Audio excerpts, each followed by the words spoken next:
Une immense fierté et un sens aigu du devoir que je prends la parole en ce jour historique pour notre pays, pour notre province. Nous sommes rassemblés ici pour célébrer un don de la nature. Que dis-je? Un don du ciel. Ce joyau naturel qu'est le parc national des Virunga.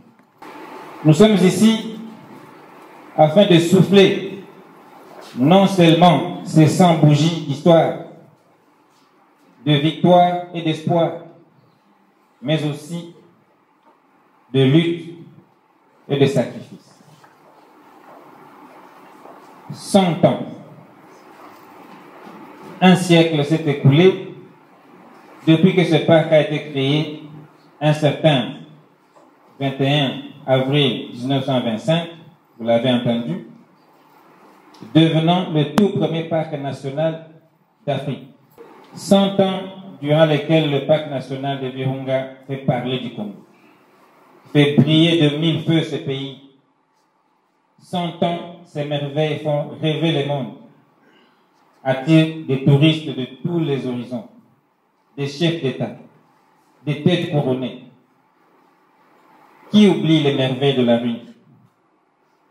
Les hippopotames de Vitungu, les cohortes des lions de Kassenges, les gracieux pachydermes de Mabenga, les phacochères de l'Armorie, les habiles babouins de Kabacha, les emblématiques gorilles de Tchavirim, les geysers de Mayamoto, etc.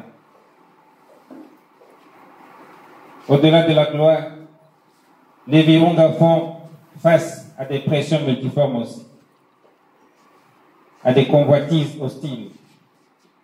Symbole de l'intelligence, de la résilience et de l'amour des celles et ceux qui, au fil des décennies, ont cru et consacré leur vie à protéger ce patrimoine, le parc national de Virunga joue malheureusement la carte de sa survie. Blessés comme certains de ces vaillants gardiens présents dans cette salle, d'autres y ont tout simplement laissé la vie. Au nom de toute la population du Nord Kivu et au mien propre, nous exprimons nos sincères hommages et demandons à l'Assemblée ici réunie d'observer une petite minute de silence en mémoire de tous ces héros tombés au service de la conservation de la nature, l'une des fiertés de notre si beau pays. Je vous en prie.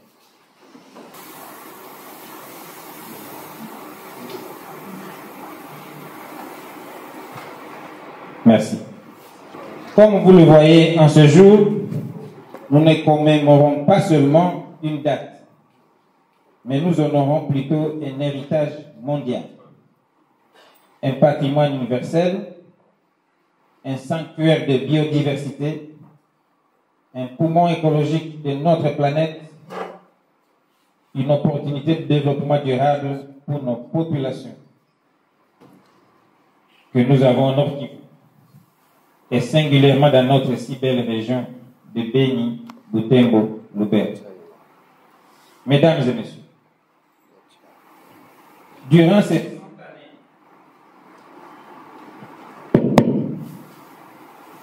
ces 100 années, il a survécu à des guerres, au pillage de ses ressources et espèces rares, à des invasions étrangères, à des tentatives d'exploitation incontrôlée, au braconnage.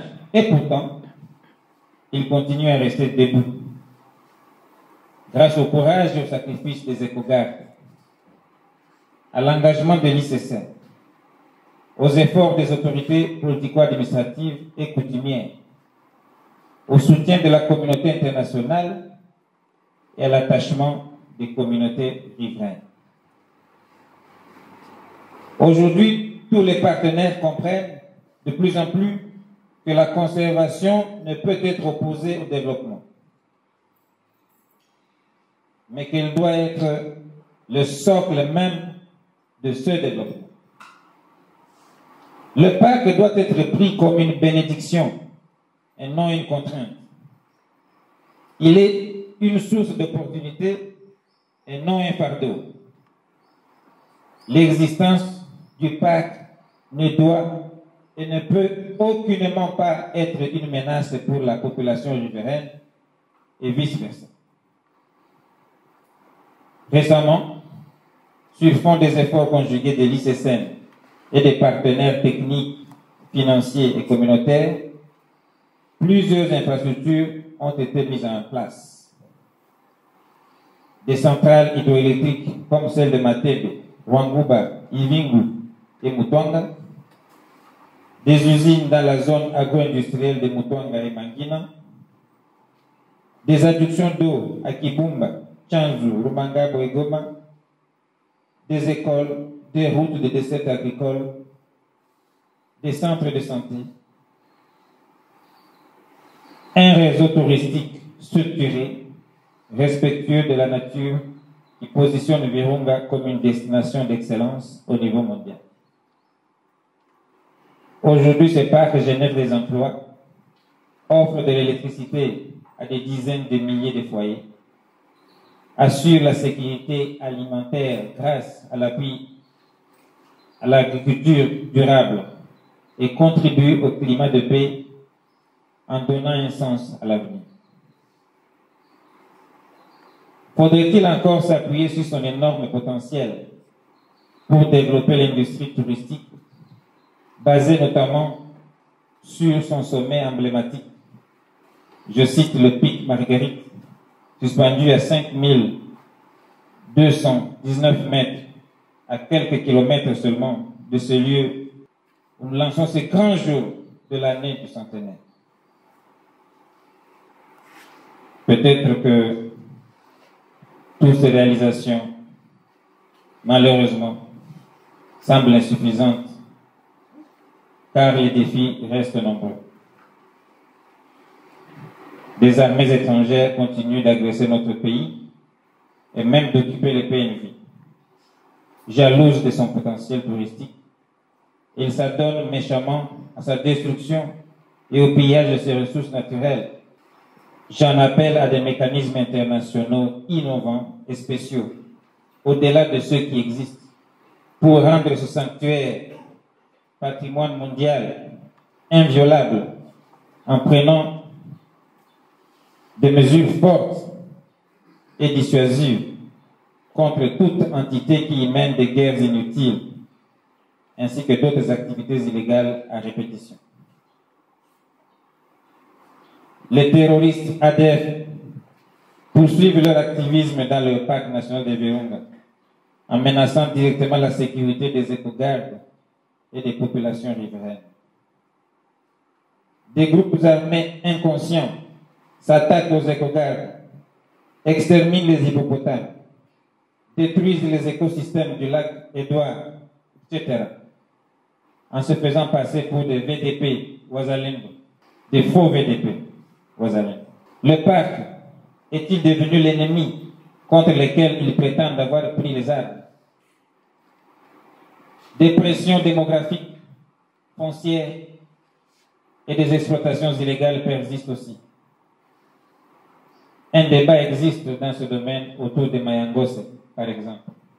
Bref, par endroits, des conflits ouverts, parc national et riverain s'observent, et il est nécessaire de les aborder courageusement durant cette année du centenaire. Ainsi, sous le leadership éclairé du président de la République, commandant suprême des forces armées et de la police nationale congolaise, chef de l'État, je cite son Excellence Monsieur Félix Antoine Tshisekedi Tshilombo, le gouvernement provincial que j'ai l'honneur de diriger accompagnera toutes les initiatives locales, nationales et internationales ayant pour but la pérennisation du parc national de Virunga, considéré avant tout comme le patrimoine propre de la population. Par cette même occasion, je souhaite que cette année du centenaire soit celle du dialogue sincère avec les uns et les autres, afin de renforcer la confiance entre la population et les parcs, pour le bien de la conservation de la nature, denrée indispensable aux générations présentes et futures. Mesdames et messieurs, pour clore ces propos, retenons que la célébration du centenaire du Parc national de Virunga n'est pas une finalité en soi, mais plutôt un nouveau départ. Et nous appelle tous à redoubler d'efforts pour que notre parc survive au bénéfice de tous. En ce jour mémorable, je lance un appel solennel, premièrement aux autorités nationales, pour que les politiques publiques intègrent davantage la conservation comme levier du développement. Aux partenaires internationaux, pour qu'ils continuent à croire en l'avenir des Virunga et de ses habitants.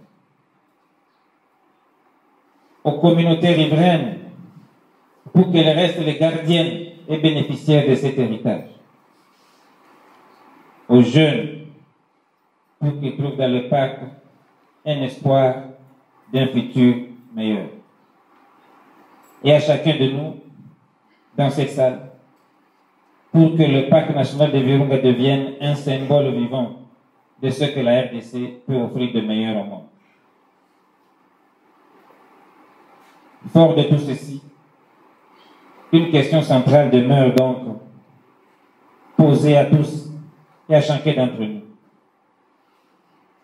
Comment voyons-nous le parc de Virunga dans les 100 prochaines années?